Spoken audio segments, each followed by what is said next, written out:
Assalamualaikum warahmatullahi wabarakatuh. Bismillahirrahmanirrahim. Alhamdulillahi rabbil alamin. Allahumma salli ala sayyidina Muhammadin al-fatih lima ughliqa wal khatim lima sabaqa nasiril haqqi bil haqqi wal hadi ila siratikal mustaqim wa ala alihi haqqa qadrihi wa miqdarihi al-azim. Rabbi syrah li sadri wa yassir li amri wahlul 'uqdatam min lisani yafqahu qawli, amma ba'du. Radhiyallahu an syekhina wa wasilatina ila rabbina Sidi Syekh Abil Abbas Ahmad bin Muhammad At-Tijani, wa radallahumma an musannifi hadzal kitab samahatul imam Syekh Salahuddin At-Tijani Al-Hasani, wa radiyallahu bihi anna, amin.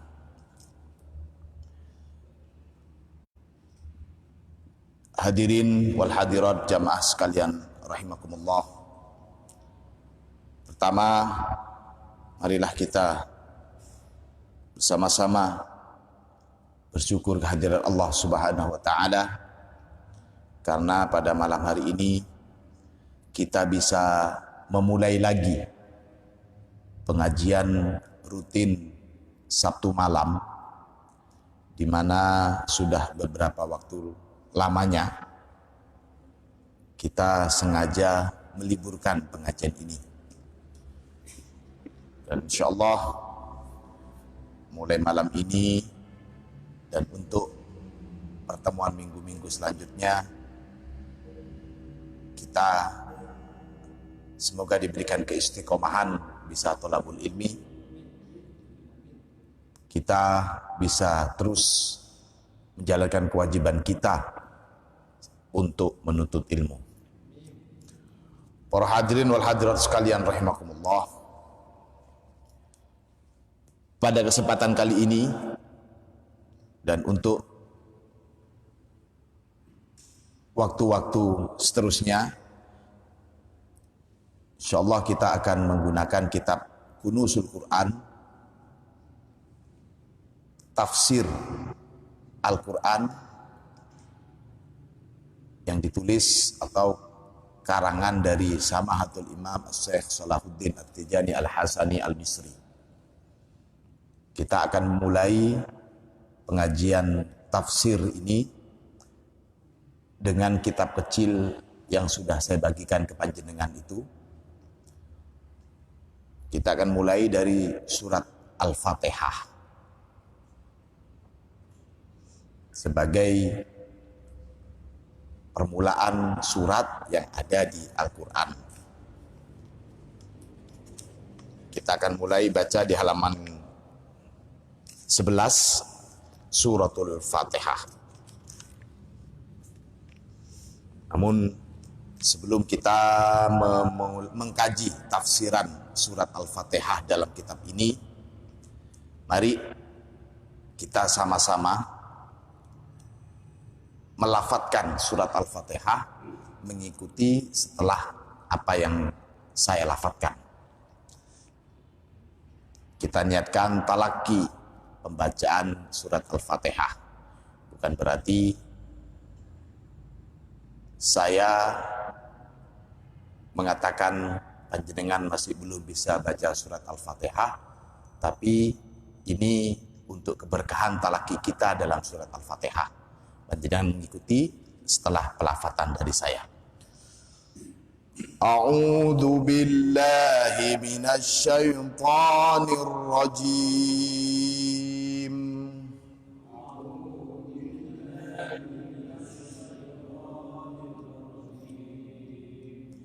Bismillahirrahmanirrahim.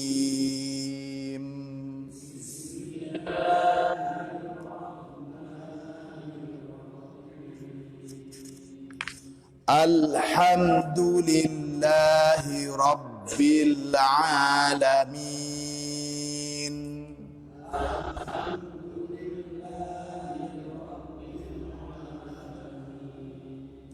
Ar-Rahmanir Rahim.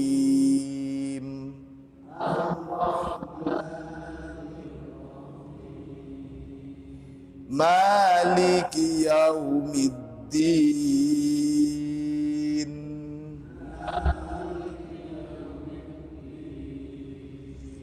Iyyaka na'budu wa iyyaka nasta'in.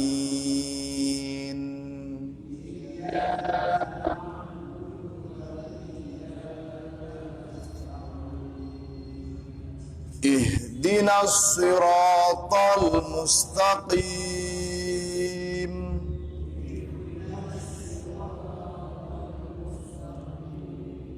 Siratal ladzina an'amta 'alaihim ghairil maghdubi 'alaihim waladdallin.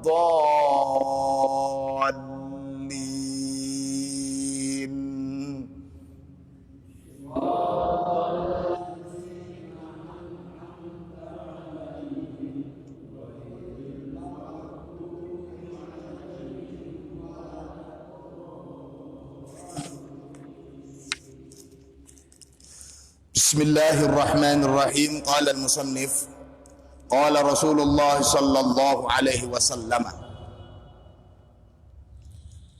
Fatihatul kitabi tu'dalu bi thulutsayil Qur'ani. Rasulullah sallallahu alaihi wasallam bersabda, Fatihatul kitabi, adapun surat Al-Fatihah. Di sini disebut, Rasulullah menyebutkan Fatihatul Kitab.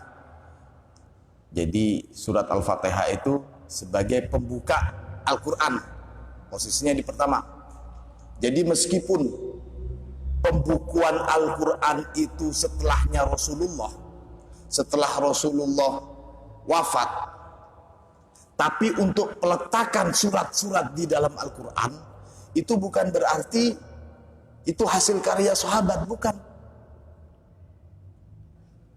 Peletakan surat-surat di dalam Al-Quran, surat Al-Fatihah pertama, kemudian Al-Baqarah kedua, dan seterusnya dan seterusnya. Meskipun ayat yang pertama itu turun adalah surat Al-Alaq, seperti Iqra, dalam ayat Iqra dan seterusnya. Kenapa kok bukan yang diurutin dari surat Al-Alaq dulu sebagai ayatnya yang pertama turun? Tidak, itu tidak lain merupakan ilmu tauqifiyun. Jadi peletakan seperti itu sudah dari Rasulullah, dan Rasulullah jelas dari Allah. Al-Quran surat pertama Al-Fatihah. Jadi betul kalau yang membukukan Al-Quran pertama kali itu pembukuannya di masa Abu Bakar As-Siddiq, diusulkan oleh Sayyidina Umar bin Khattab. Tapi untuk posisi ini surat yang pertama, kedua, dan ketiga itu dari Rasulullah Sallallahu Alaihi Wasallam. Maka di sini dikatakan Fatihatul Kitab, dan banyak sebutan-sebutan hadis untuk menyebut surat Al-Fatihah itu sebagai Fatihatul Kitab. Fatihatul Kitab itu artinya pembuka kitab Al-Quran. Jadi sebagai pembukanya itu. Di sini dikatakan Fatihatul Kitabi, adapun surat Al-Fatihah, tu'dalu bi thulutsayil Qur'an. Tu'dalu itu serupa, sama, sejajar bi thulutsayil Qur'an, dengan 2/3 Al-Quran. Fadilahnya, kemuliaannya, keutamaannya. Kalau seperti surat Al-Ikhlas, Qul huwallah, kita tahu baca 3 kali surat Al-Fatihah, baca 3 kali surat Al-Ikhlas itu sama dengan membaca 1 Al-Quran. Itu kemuliaan surat Al-Ikhlas. Jadi kalau baca 3 kali sama dengan 1 kali Al-Quran, maka surat Al-Ikhlas itu adalah sulusul Quran, sepertiga. 1/3 dijadikan 1 menjadi 1. Surat Al-Fatihah bukan sepertiga, tapi 2/3. Kalau dibandingkan dengan surat Al-Ikhlas tadi, surat Al-Ikhlas baca 3 kali sama dengan 1 Al-Quran. Nah, kalau surat Al-Fatihah baca 2 kali itu serupa dengan 2 kali. Ya, maaf, 2/3 itu berarti 2 kali sama dengan baca 3 gitu, 3 kali. Nggih, ngeten. 2/3. Kalau 2 kali berarti sama dengan 3 kali. Kalau 1/3, 3 kali sama dengan 1. Itu perbandingan. Itu dari segi fadilah. Berarti mungkin ada yang bertanya, ada satu surat yang lebih mulia dari surat yang lain, ada satu ayat yang lebih mulia dari surat ayat yang lain, Don Gus. Ini kalau dari aspek kalamullah sebagai firman Allah yang kaitannya dengan hakikat dan zat Allah, maka tidak ada perbedaan antara satu ayat dengan ayat lainnya, antara satu surat lebih mulia dari surat yang lain. Tidak ada, semuanya sama-sama firman Allah. Dari dalam kapasitas ayat sebagai kalam fadla an ghair, tidak ada kelebihan antara satu dengan lainnya. Tapi kaitannya dengan manusia,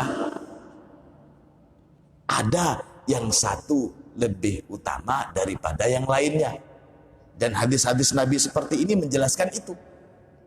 Jadi bukan dari kaitannya sebagai firman Allah, bukan, tapi kaitannya dengan faedah dan manfaat yang kembali kepada manusia.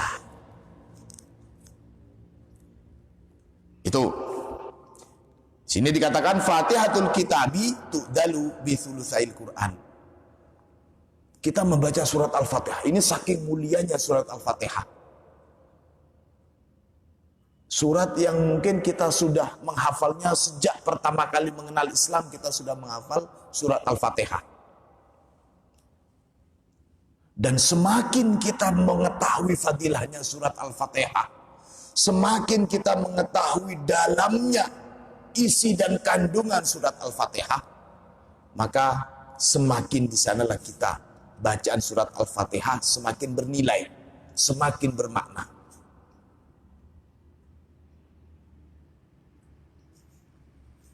Sini saya bacakan hadis di bawahnya. Bihadzal lafzi, dengan lafaz seperti ini, artinya lafaz hadis Fatihatul Kitabi tu'dalu bi thulutsail Quran. Rawahu Abdun bin Hamid bin Ibnu Abbas, diriwayatkan oleh Abd bin Hamid bin Ibnu Abbas. Wa an Ubay bin Ka'ab, dan dari sahabat Ubay bin Ka'ab radhiyallahu an, semoga Allah meridhoinya. Qala, berkata siapa Ubay bin Ka'ab, qala li Rasulullah sallallahu alaihi wasallam, Rasulullah berkata kepadaku, katanya Ka'ab bin Ubay, Rasulullah bersabda kepadaku, bilang ke saya Rasulullah, katanya Ka'ab, Ubay bin Ka'ab ini. Bagaimana katanya Rasulullah? Ya Ubay, wahai Ubay, Inna Jibrila alaihi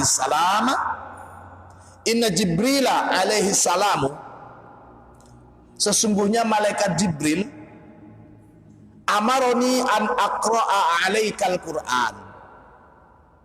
Malaikat Jibril itu amaroni, memerintahkan kepadaku, an aqra'a, agar supaya aku membacakan alaika, kepada kamu, Al-Quran. Jadi cuma begini, wahai jamaah Masjid Mutakin, saya disuruh membacakan kepada kalian Al-Quran. Nah, ini salah satu kenapa tadi saya melafatkan, mengajak kita bersama-sama melafatkan Al-Quran.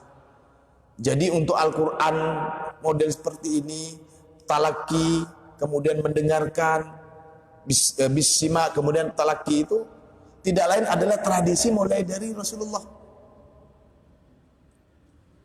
Ka'ab bin Ubay, malaikat Jibril menyuruh saya untuk membacakan kamu Al-Quran. Wa huwa yukri'uka salam.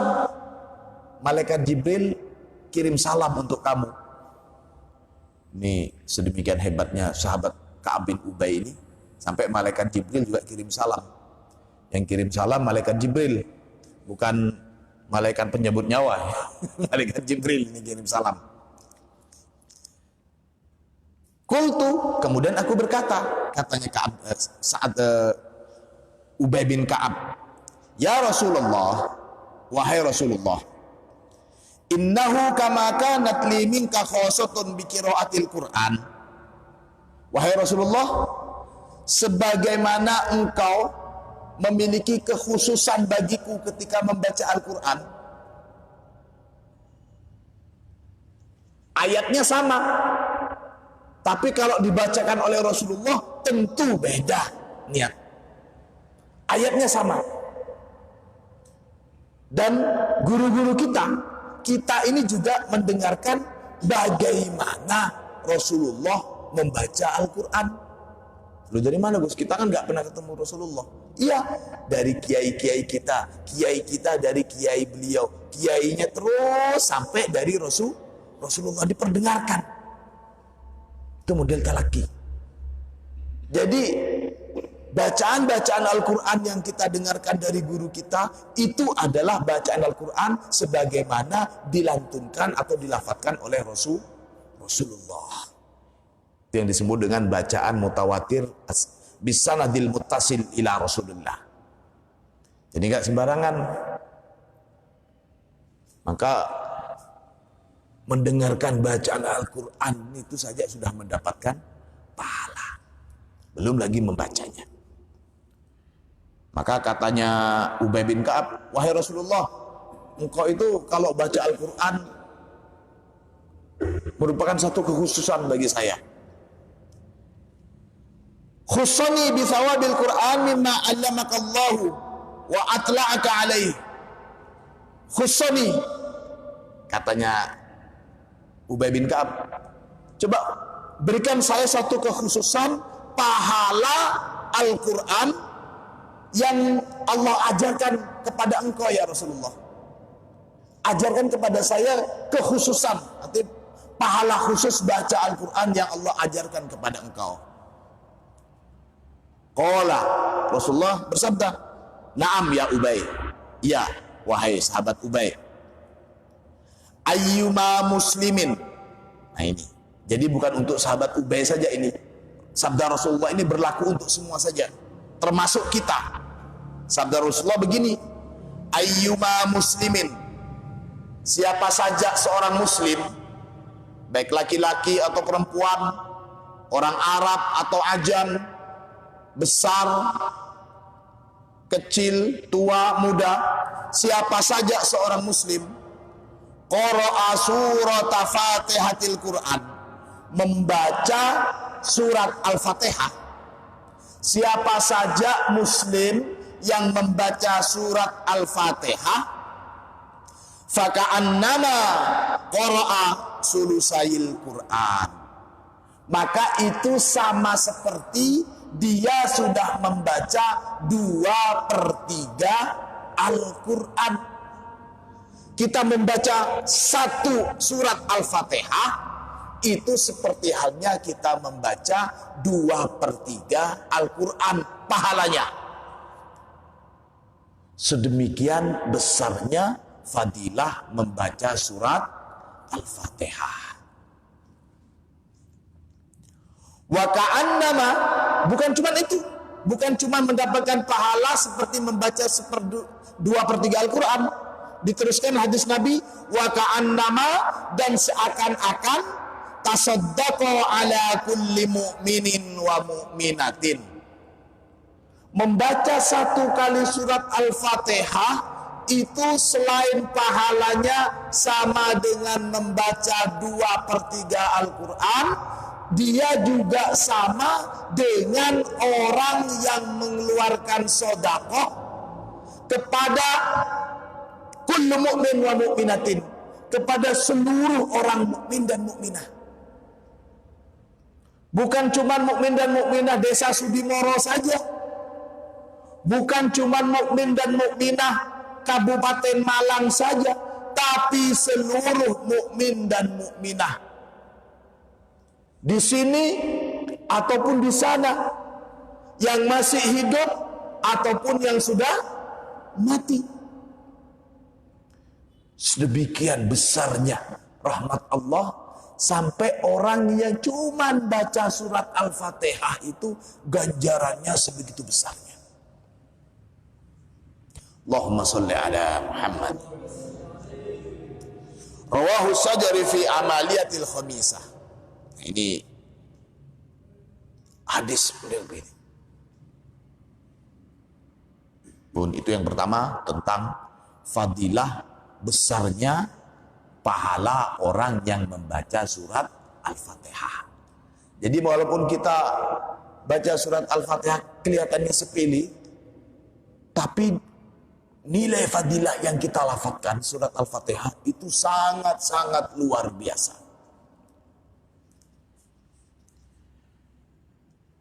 Selanjutkan, wa qala Rasulullah sallallahu alaihi wasallam, dan bersabda Rasulullah, fi fatihatil kitabi shifaa'un min kulli da'.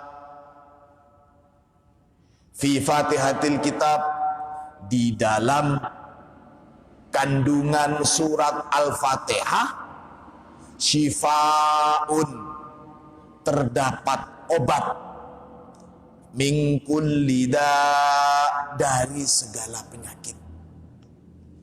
Selain fadilah surat Al-Fatihah sangat besar pahalanya, di dalam surat Al-Fatihah itu juga sabda Rasulullah, terdapat obat untuk segala macam penyakit. Ini fadilah lainnya. Semakin seseorang itu mantap dengan bacaan Fatihahnya, benar cara baca Fatihahnya juga mantap. Hanya kalau istilah dulu ada haddamnya, haddam Fatihahnya keluar. Dan itu sudah dilakoni oleh para ulama-ulama tasawuf. Bacaan Fatihahnya menjadi senjata keberkahannya luar biasa. Tapi kenapa kok sekarang baca Fatihah sepertinya nggak ada anunya? Bukan Fatihahnya yang salah, tapi dari faktor kita yang membacanya yang kurang memahami kedalaman makna dan fadilah dalam surat Al-Fatihah. Di sini dikatakan fi Fatihatil kitabi shifaa'un min kulli da'. Bihadzal lafdi, dengan lafaz seperti ini, maka karena ada di sini distilahkan seperti itu karena ada juga sebagian riwayat hadis yang lafadznya berbeda dari lafadz ini. Bihadzal lafdi rawahu ad-Darimi wal Baihaqi fi Sya'ab wa Abu Bakar ad-Dainuri fil Mujalasah wa Jawahirul Ilmi wal Baghawi fi Syarhi Sunnah an Abdul Malik bin Umair mursalan.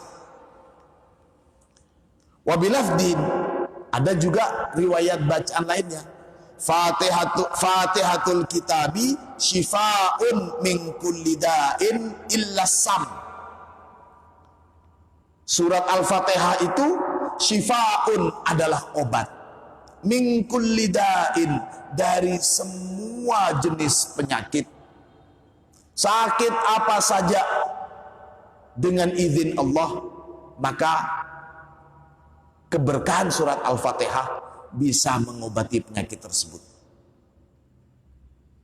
Kalau kita yakin dengan resepnya dokter, cuman secari kertas dokter, kita bisa yakin, lebih tenang saya. Kenapa? Sudah minum obat. Masa iya dengan sabdanya Rasulullah yang lebih mulia dari cuman sekedar resep, tidak ada ketenangan dalam diri kita? Saya tidak ingin menyalahkan keyakinan kita kepada obat, karena itu juga sebab. Tapi selain kita bisa meyakini resep dari seorang dokter, maka seharusnya kita juga lebih yakin dengan resep dari Rasulullah Sallallahu Alaihi Wasallam. Gina boten, gina boten. Ngeten bugi. Jadi ini maksudnya.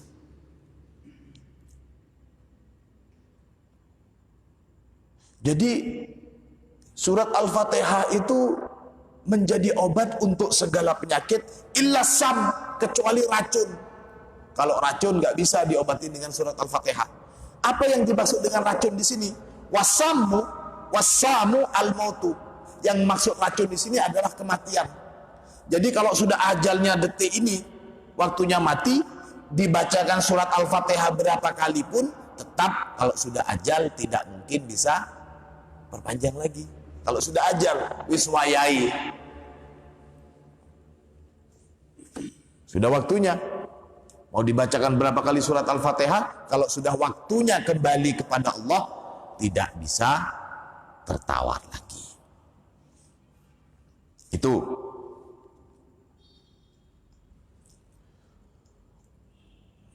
Wa fi lafdi an Abi Sa'id Al-Khudri, ada juga hadis tentang surat Al-Fatihah itu sebagai obat, diriwayatkan oleh sahabat Abu Sa'id Al-Khudri. Anin Nabi sallallahu alaihi wasallam, dari Rasulullah sallallahu alaihi wasallam, annahu qala, bahwasanya Rasulullah bersabda, Fatihatul Kitabi, adapun surat Al-Fatihah, sifaun minas summi.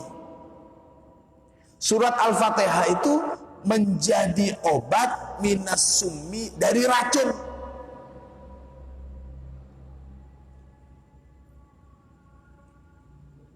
Surat Al-Fatihah menjadi penawar atau obat bagi orang yang terkena racun. Racun apapun itu.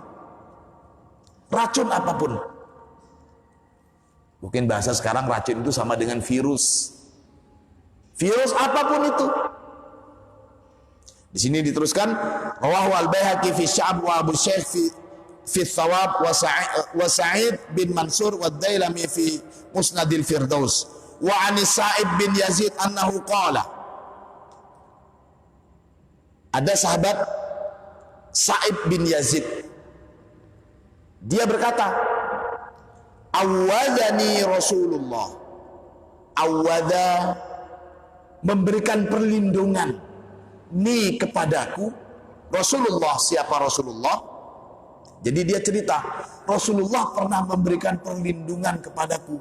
Bagaimana Rasulullah memberikan perlindungan kepada kamu? Dia jawab, bi Fatihatil Kitabi. Rasulullah memberikan perlindungan kepada saya bi Fatihatil Kitab, dengan membaca surat Al-Fatihah. Jadi, ya Saib, sini kamu Saib, dibacakan surat Al-Fatihah sebagai perlindungan. Di sini diteruskan, awadani Rasulullah sallallahu alaihi wasallam bi Fatihatil Kitabi taflan. Taflan itu apa maksudnya? Taflan itu begini, setelah bapaknya baca Bismillahirrahmanirrahim, alhamdulillahirabbil alamin, arrahmanirrahim, maliki yaumiddin, iyyaka na'budu wa iyyaka nasta'in, ihdinas siratal mustaqim, siratal ladzina an'amta 'alaihim ghairil maghdubi 'alaihim waladdallin. Nah, jadi seperti menyemburkan ludah, itu taflan. Membaca surat Al-Fatihah, kemudian disemburkan ludah untuk melindungi ini. Ya, mungkin kalau bahasa kita sekarang seperti dukun-dukun begitu. Tapi Rasulullah juga melakukan hal yang sama, tapi dengan bacaan surat Al-Fatihah. Fadilah surat Al-Fatihah ini berlaku untuk seluruh mukmin, termasuk panjenengan semua.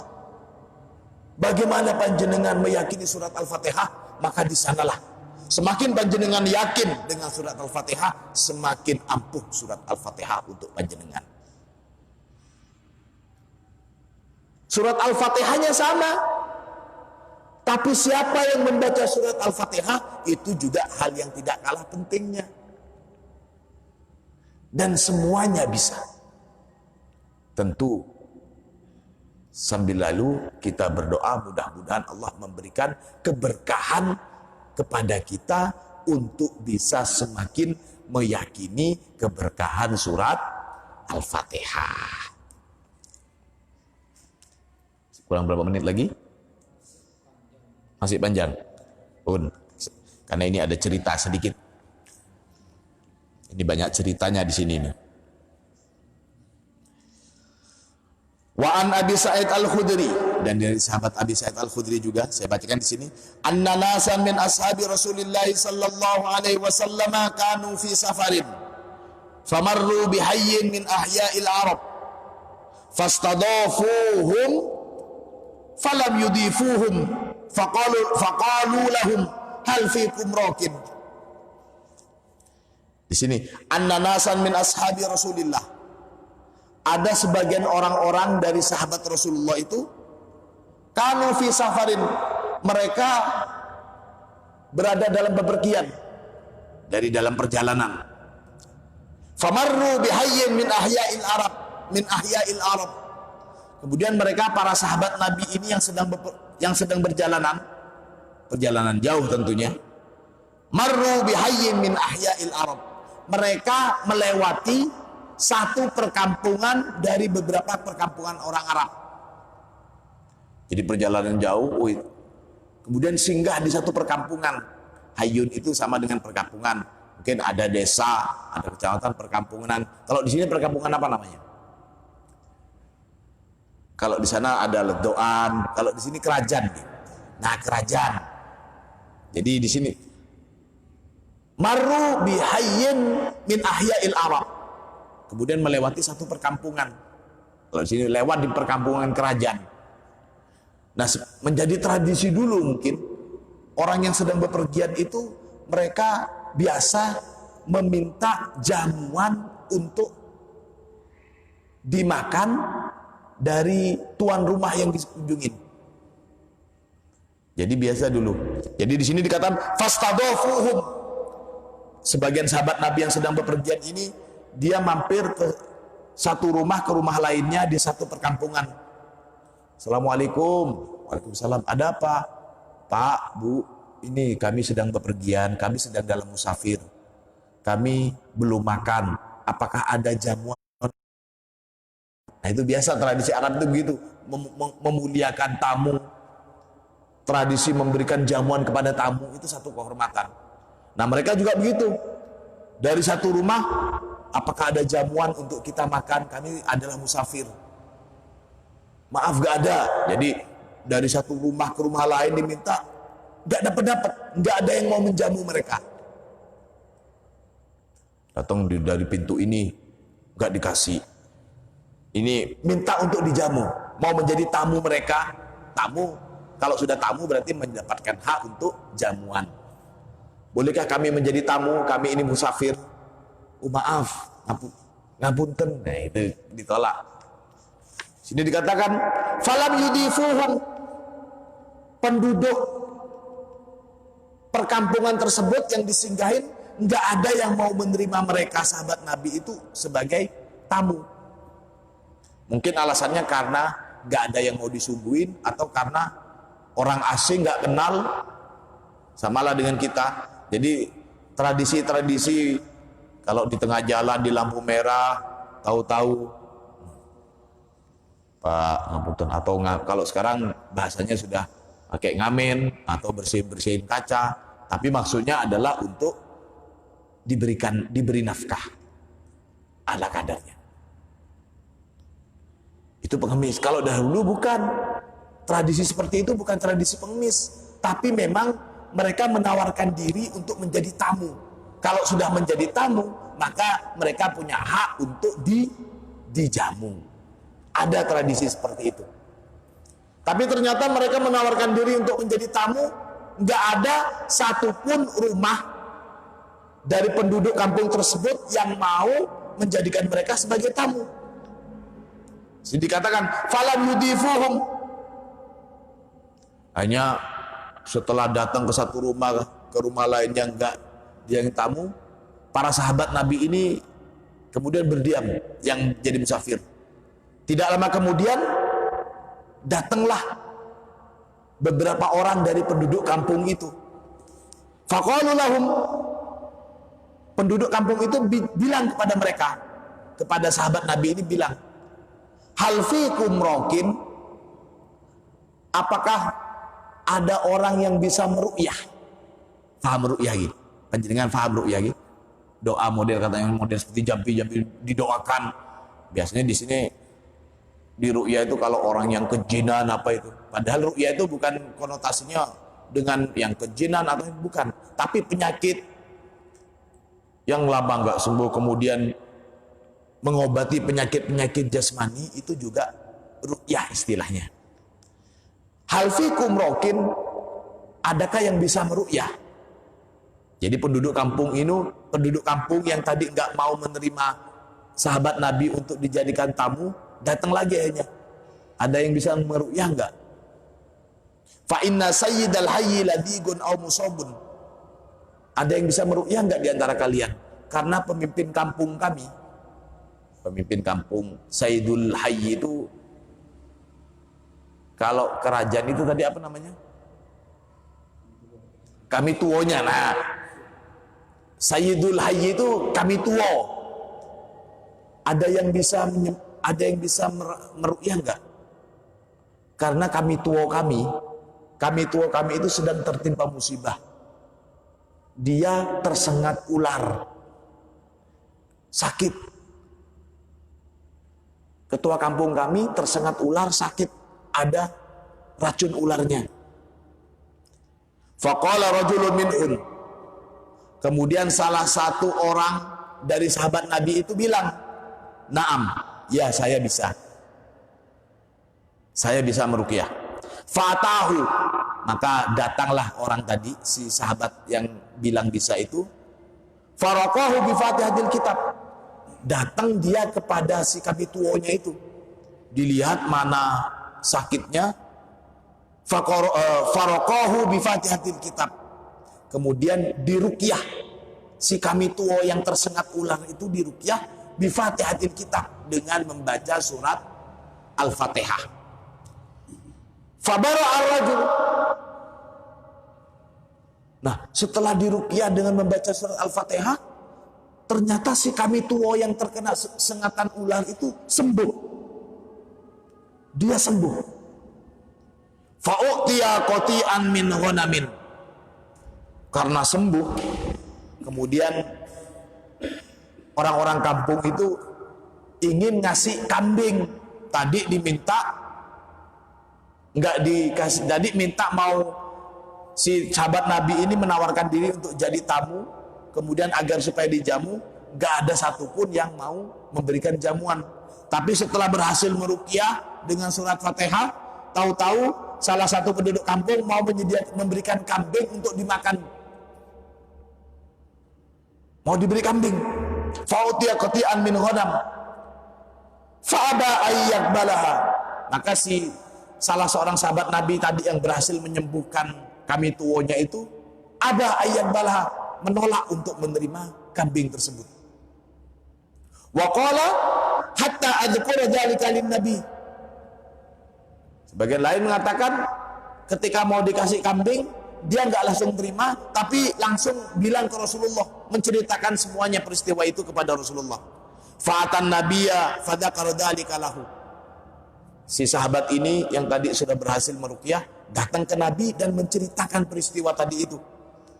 Faqala, ya Rasulullah, wahai Rasulullah, wallahi demi Allah, ma raqaitu illa bi Fatihatil Kitab. Wahai Rasulullah, demi Allah, saya tidak meruqyah orang itu kecuali cuman dengan surat Al-Fatihah. Jadi ruqyah saya itu enggak macam-macam. Enggak sampai banyak waktu, enggak sampai banyak bacaan. Saya cuma bacakan dia surat Al-Fatihah saja ya Rasulullah. Fatabassama. Mendengar itu Rasulullah tersenyum. Waqala, dan bersabda. Dibilang, ya Rasulullah, saya kok enggak merasa meruqyah macam-macam. Saya cuma baca surat Al-Fatihah saja ya Rasulullah. Masa mau dikasih kambing? Dan enggak setimpal, cuma baca surat Al-Fatihah saja dan ternyata sembuh. Rasulullah tersenyum dan bersabda, wa ma adraka annaha ruqyatun. Jadi kamu enggak tahu kalau surat Al-Fatihah itu juga bisa dibuat untuk meruqyah? Kata Rasulullah begitu. Summa qala, kemudian Rasulullah meneruskan sabdanya, khudhu minhum, ya sudah ambil saja kambing dari mereka itu. Wadribu li bisahmin ma'akum. Jangan lupa sisakan saya juga mau makan kambingnya itu. Nah, intinya dari kisah ini, niat menyembuhkan penyakit seseorang dengan membaca surat Al-Fatihah itu sudah sama dengan meruqyah. Dan surat Al-Fatihah dalam hadis ini bisa menyembuhkan orang yang tersengat ular. Itu yang pertama. Yang kedua, sahabat yang membacakan surat Al-Fatihah itu juga, dia sendiri sebenarnya tidak merasa kalau surat Al-Fatihah itu ternyata mujarab. Dan dia tidak paham, sampai bilang ke Rasulullah, cuman baca surat Al-Fatihah. Ternyata mujarab dan fadilah surat Al-Fatihahnya itu luar biasa.